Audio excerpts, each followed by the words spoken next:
People say they've heard countless horror stories. Stories about ghosts, haunted places, and things that go bump in the night.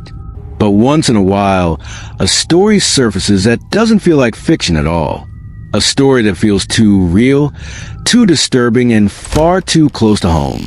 Not because it talks about spirits, but because it talks about a man who spent his entire life chasing the truth behind death. A man who exposed fear using logic and science. And yet, when his own life ended suddenly, his death became one of the most terrifying mysteries India has ever witnessed. Gaurav Tiwari was one of India's most respected paranormal investigators. He wasn't a storyteller. He wasn't a fearmonger.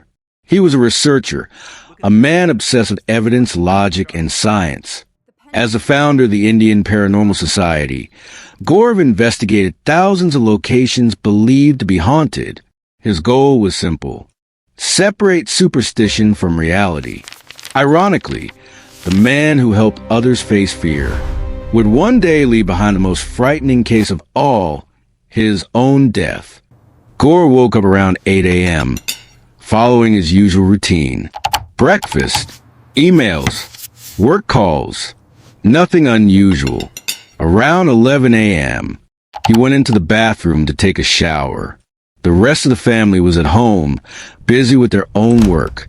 Minutes later, a loud crashing sound echoed from the bathroom. Something heavy had fallen. His wife and parents called out to him. No response. They knocked. Still nothing. Finally, the door was forced open. Gaurav was lying unconscious on the bathroom floor. He was rushed to the hospital immediately. Doctors declared him dead on arrival. What shocked everyone was this: there were no internal injuries, no heart attack, no poisoning, no obvious medical cause that could explain such a sudden death. But there was one detail that changed everything. A long, dark mark was found around his neck. Not a clear ligature mark. Not easily explained. To this day, no one knows how it appeared or who caused it. Years earlier, Gaurav had moved to the United States for higher studies in aviation. But during his stay in Florida, something strange happened. In his rented apartment, he began experiencing unexplained events. Objects moving on their own, sudden cold drafts, and the sound of a young child crying at night. Neighbors believed the apartment was haunted by the spirit of a little girl. Instead of panicking, Gaurav became curious. That curiosity pulled him deep into the world of paranormal investigation. Not through belief, but through observation. Over the years, Gaurav investigated more than 6,000 reportedly haunted locations. From Bangor Fort to abandoned villages and old mills, he went where others refused. His approach was always scientific. Every claim had to be tested.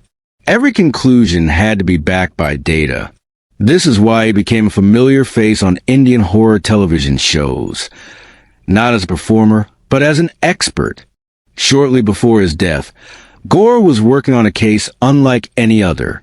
According to his readings, the location showed signs of multiple presences. Around the same time, he began telling his wife something unsettling.